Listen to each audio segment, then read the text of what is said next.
آپ نے نون لیگ کی تو ہارون صاحب بات کی تھی، آپ نے عمران خان صاحب بھی بات کی تھی. پہلے مجھے یہ بتائیں کہ عمران خان صاحب کی جو پارٹی ہے اس کی حالت یہی رہے گی، بدلے گی، کیا بنے گا اس پارٹی کا؟ نہیں، وہ کوشش تو اس کو متحرک کرنے کی کر رہے ہیں. عمران خان صاحب کے دو مسئلے ہیں، تنظیم بھی، تحرک بھی، اور اس میں مسئلہ ہے مردم شناسی کا. پارٹی میں وہ دلچسپی نہیں لیتے. ایک تو ایک آدمی ہے، کیڈر پیدا کرنا ہوتا ہے نا. جب جناب رسالت مآب مدینہ منورہ سے تشریف لے جاتے جنگوں کے لیے، یا کسی بھی غرض سے جاتا تو جنگوں کے لیے جانا پڑتا، یا عمرہ کرنے کے لیے تشریف لے کے صلح حدیبیہ جب ہوئی، ہر دفعہ ایک نیا امیر مقرر کرتا، تربیت کی لوگوں کو ذمہ داریاں سونپی. بلال کیا تھے؟ جناب عمر فاروق کیا تھے؟ وہ تو تاریخ کی عظیم ترین ہستیوں میں کیسے شامل ہوئے؟ عمر فاروق اعظم نے ایک دفعہ کہا تھا اسلام نے ہمیں عزت بخش دی، ورنہ ہم کیا تھے. ذمہ داریاں ڈالی نا، تعلیم دی، تربیت کی.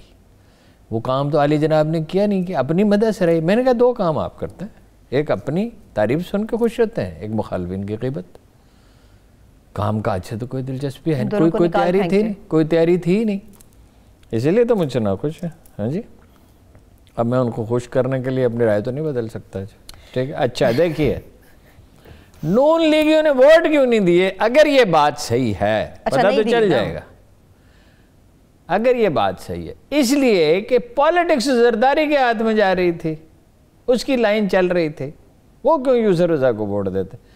پھر یہ ہے کہ جو خاتون تھی امیدوار، وہ ان کا جو امیدوار تھا سینٹ کے لیے، پی ٹی آئی کی تو فوزیہ ارشد صاحبہ تھیں، اور ان کی جو امیدوار تھی نون لیگ کی جو تھے وہ شازیہ مرزا، اس کو ووٹ، ان کا کہنا ہے پیپلز پارٹی والے نے اس کو ووٹ نہیں دیے. انہوں نے کہا ہم نے دیے یوسر رضا کے لانے کو، انہوں نے نہیں دیے. یہ اندر یہ گفتگو ہوتی رہی.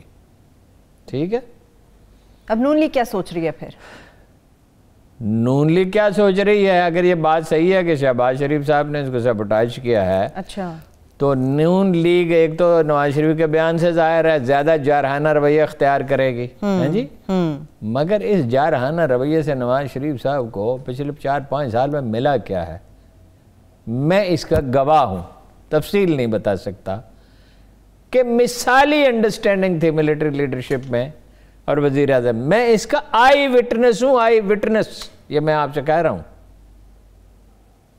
ایک تفصیل مجھے معلوم تھی اور اچھا تھا. بھائی مل کے چلتے، تبادلہ خیال کرتے. پاکستان چل ہی سکتا ہے ملٹری سول پارٹنرشپ سے. ہمارے سر پہ انڈیا بیٹھا ہوا ہے، ہمارے ہاں تخریب کاری ہوتی ہے، ادھر افغانستان سے تخریب کاری ہوتی ہے. یعنی وہ بتدریج اختیارات تو سول کو منتقل ہونے چاہیے. دنیا میں ہمیشہ ترقی سول اداروں کے بل پہ ہوئی ہے، فوج کے ذریعے نہیں ہوئی. لیکن یہ انڈرسٹینڈنگ، مفاہمت اور مل کے چلنا، حکومت تو سول ہی کی ہونی چاہیے، لیڈرشپ ابھرنی چاہیے، بلدیاتی ادارے ہونے چاہیے، یونیورسٹیوں میں اسٹوڈنٹس کی تربیت ہونی چاہیے، ہر سطح پہ اختیارات منتقل ہونے چاہیے، ضلع، ڈویژن، صوبہ. یہ جس طرح صوبہ چلایا جا رہا ہے، یہ کوئی جمہوریت تو نہیں ہے. یہ اور پختونخوا تو بالکل ہی مطلب یہ ہے کہ ٹیلی فون پہ چلایا جا رہا ہے. لیکن نواز شریف کو اس سے حاصل کیا ہوا؟ ایک چیز حکمت ہوتی ہے، دانائی ایک چیز ہوتی ہے. میں نے آپ کو بتایا تھا، اتنا سخت خط لکھا مصر کے گورنر جناب عمرو بن العاص نے حضرت عمر کو. اس کے الفاظ میں آپ کو بتاؤں، الفاظ مجھے یاد ہیں. یہ آکسفورڈ میں ایک پی ایچ ڈی کا تھیسس تھا.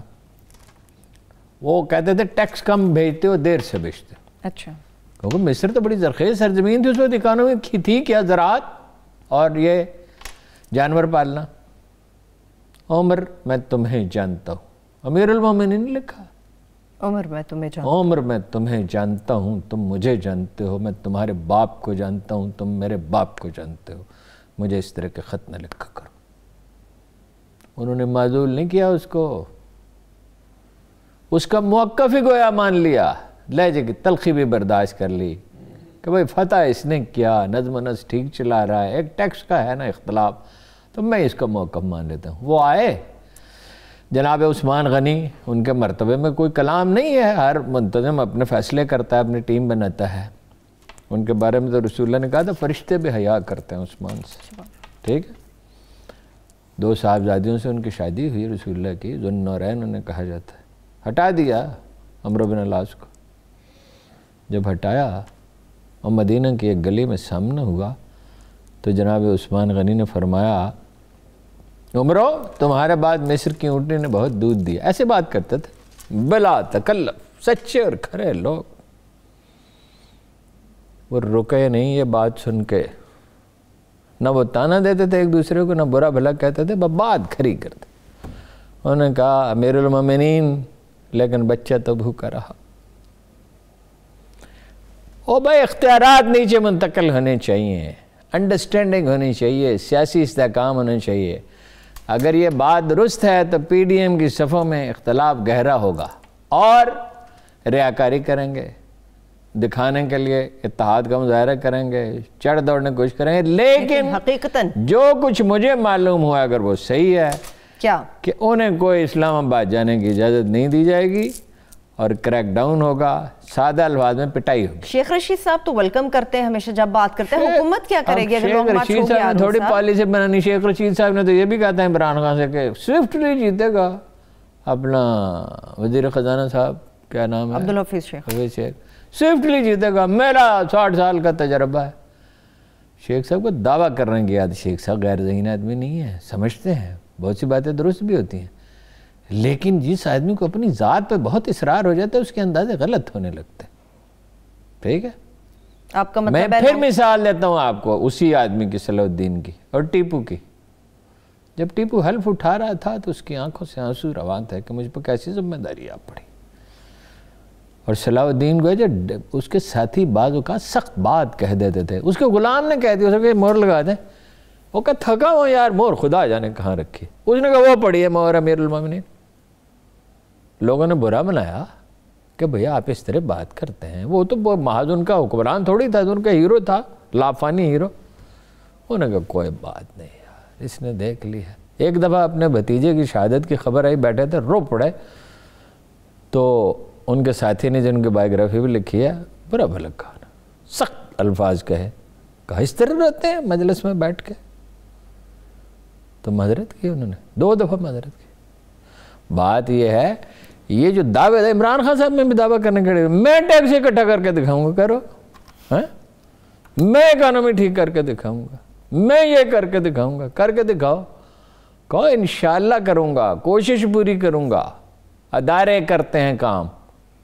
یہ مسلمان وائزوں نے بڑا خراب کیا ہے کہ جی حضرت عمر ساری رات گلیوں میں پہرے دیتے, سوتے کس وقت تھے؟ اگر ساری رات گلیوں میں عبادت کس وقت کرتے تھے؟ کبھی کبھی تاکہ مانیٹرنگ اچھی ہو کبھی کبھی کرتے بھی تھے. اور اتنا بڑی سلطنت, وہ صرف مدینہ کی 2-4-5 ہزار کی آبادی, اس کا خیال رکھتے تھے, ساری دنیا سے وفد آتے تھے, انسٹیٹیوشنز بلڈ کرنے ہوتے ہیں, دعوے کرتے ہیں اور دعووں کا نتیجہ ظاہر پیپلز پارٹی کا رویہ سوائے قائد اعظم کے. کسی نے قائد اعظم نے ایئر لائن بنائی, اخبار نکالا, بزنس مین کو موٹیویٹ کیا, آپ گنتے چلے جائیں اور حیران ہوں گے انہوں نے کیا کیا کچھ کیا. اسٹیٹ بینک بنایا, ادارے پہ ادارے بنائے. سب سے زیادہ ادارے کس نے بنائے تاریخ انسانی میں؟ جناب عمر فاروق اعظم نے, اس لیے کہ اللہ کے رسول نے ان کی تربیت کی تھی. 26 نئے ادارے بنائے.